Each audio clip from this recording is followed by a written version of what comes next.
As a kid, our next reader loved pimpin', mashed potatoes, prison brawls, and the TV show Blossom.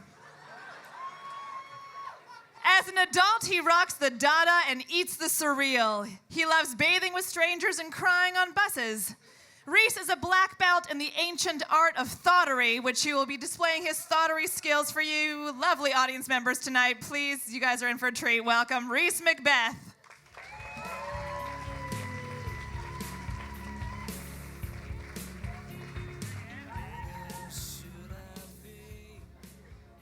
Hello, how's everybody? It's awesome, this is an awesome night. Give it up for Sarah Bino. Give it up for my table of lovely ladies. They're awesome. I don't know them, I just met them, but they're great. They're awesome. One of them reads Dostoevsky, so I'm impressed. It's cool, it's awesome. I was a twisted kid. I should have been probably put in jail at the age of 11. My mind is pretty warped. I was doing stand-up comedy at the age of 13 until I was 19 years old. I had an overactive imagination. I was oversexed at 13 years old, I thought. I wanted to be George Carlin when I was 11. So when I'm about to, and I watched a lot of really old television shows, so I hope you get some of these references and stuff. And again, I apologize for this because this is really nasty. And I apologize to women. I apologize to my mother, animals, plants, and I apologize to God, not God. I apologize to the pot machine. The girl is bringing me my drinks. To the Fox Theater. So I did stand-up comedy, and it got pretty crazy. And I was always trying to outdo the adults with my journals. Because I'd get up and read my journals. And that's how thottery started, because I was just reading random thoughts that I'd write down. And this is thottery. All girls want good-looking guys who are good at sports, have hair on their chest, drive, and have confident eyes that say, "My penis matured over the summer." And like Tom Cruise, I have all the right moves. And wouldn't mind getting into a little risky business with your perky Meg Ryan breasts. I have a bicycle that's supposed to resemble the Trans Am from Smokey and the Bandit. Why? Because my parents still think it's the 70s. And apparently don't want me to have any friends. Sure, the kid from next door will ride bikes with me, but he's blind in one eye and always has food on his face. And it doesn't help that his name is Bartholomew Albersbach. I have no hair on my chest, an underdeveloped penis, acne, and a super crush on Mallory from Family Ties. I'm obsessed with reruns of The Facts of Life. I dream of having an orgy with all those super babes. The orgy doesn't really last long because nobody really knows what to do. Except for the character of Blair. She's all over it. Blair wears mature lingerie, she's like 15, hula hoops with wet hair. She's a serial seductress. My girlfriend, Monica, really wants me to go down on her. Freaks the fucking shit out of me. I seriously do not want to put my mouth where she pees. Her pubic hair looks like pointy dried noodles. A lot of pointy dried noodles. How a 16-year-old girl can have that much pubic hair, I'll never fucking know. I'm saying fucking, but it's not in here. It looks like my grandmother's old pokey doormat. Except Monica's old pokey doormat is fairly new. I'm seriously afraid that one day we will be having intercourse and we will rub up against each other a little too much and start a fire. I'm a bit of a risk taker, though, a rebel. So if we go up in flames, hey, that's cool. Just as long as a good song is playing while we burn. I don't ask Monica for blowjobs anymore. No. Not since she told me blowjobs can turn an innocent girl into a slut. And I believe her. I don't know if it's true or not, but her older sister is a blowjob queen, and everyone knows she's a slut. Her sister is smart and incredibly clean and athletic. Doesn't seem like the type of girl that likes to put penises in her mouth on a daily basis. I'm really confused. Are there different categories for sluts? I wonder if I've ever had any sluts in my family. Am I a slut? I would like to talk to a retired older slut and find out more on the history of sluts. Where did it all start? How many sluts were on the Titanic? I bet if there were sluts who loved giving blowjobs on the Titanic, I bet they never expected to be going down on the Titanic.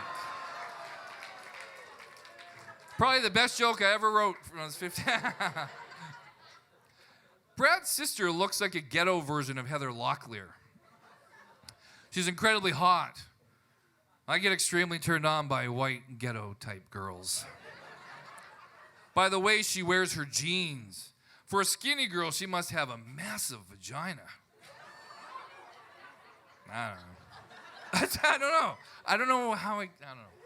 Maybe that's what happens when you're 24 and had a lot of intercourse.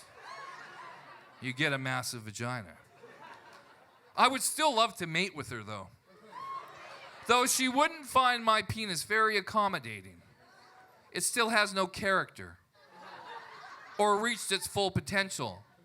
My penis is like a baby calf trying to find its footing. It makes mistakes. Once it does find itself, I'm sure I'll be able to fulfill an older, massive vagina. I just assumed that as girls got older, so did the vagina.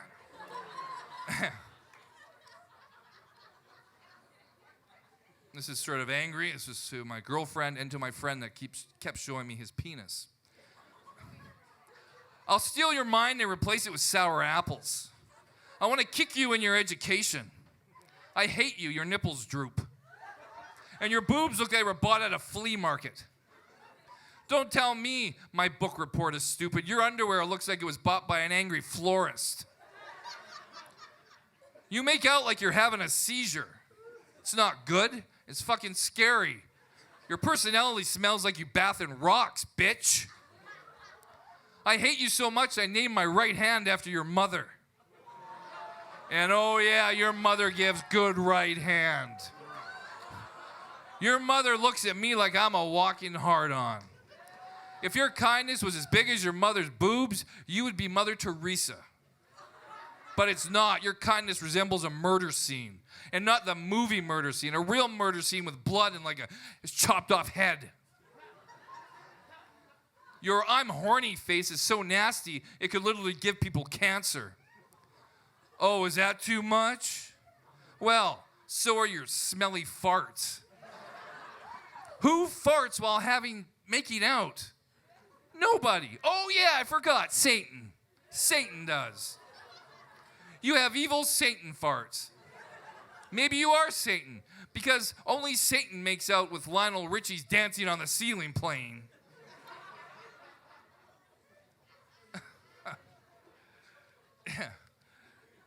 God.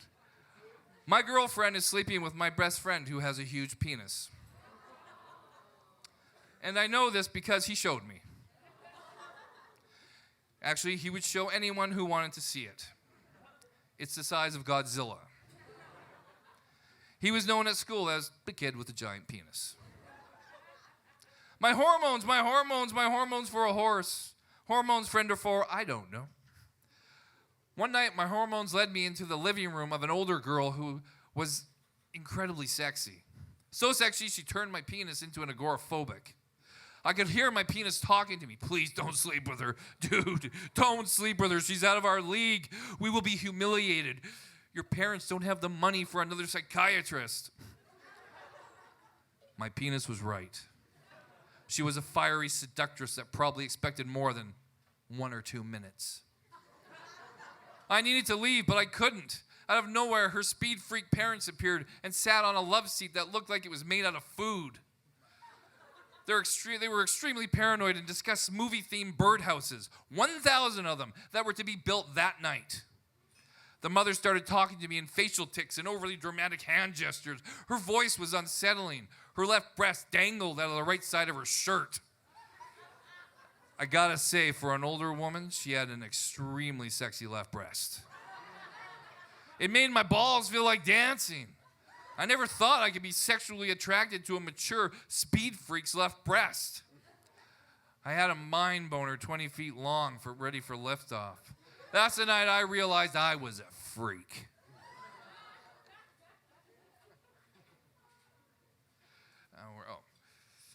My mind is a mystery to me. It's a strange universe of out-of-control mind boners, deviant thoughts in every episode of the TV show Blossom.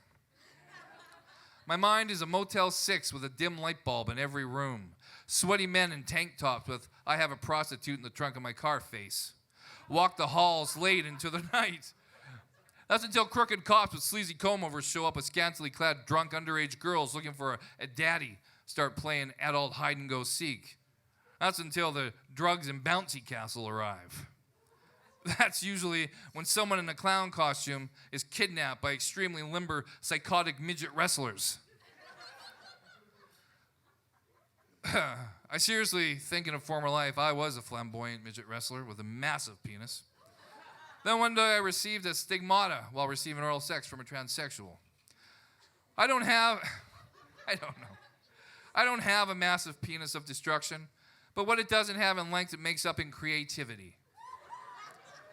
And the ability to put out fires. Yes, I have a freakishly strong urine stream. It has saved many cats and old ladies from the Grim Reaper's death clutch. I am dating my best friend's older deaf cousin. She's amazing, with her naturally sexy classic rock blonde hair and her shy yet gargantuan breasts. Her accent really turns me on. Well, I think it's an accent. I mean, I'm not sure. It could be that she just talks that way because she's deaf. I'm sure it would be considered an accent. Either way, it turns me on. If there were deaf sex call operators, she would be the most popular. She really likes my mentally ill penis. She treats it like a hurt baby bird. I really love my older deaf girlfriend. I just wish she was also a midget. My mother must have heard us having sex the other night because she asked at breakfast if everything was okay with my older, hot, deaf ex-girlfriend, or hot, deaf girlfriend. It's a valid question. Deaf sex noises are can be a little bit scary and off-putting if you've never heard a deaf girl come before. It almost sounds like she's being brutally beaten, but she's not. She's having fun flopping around the bed like a seal with epilepsy and total ecstasy. But that is when she's masturbating. When we have sex, it's pretty silent. She enjoys it. She just enjoys something that vibrates and is a whole lot bigger. Thank you very much, you guys. You guys are awesome.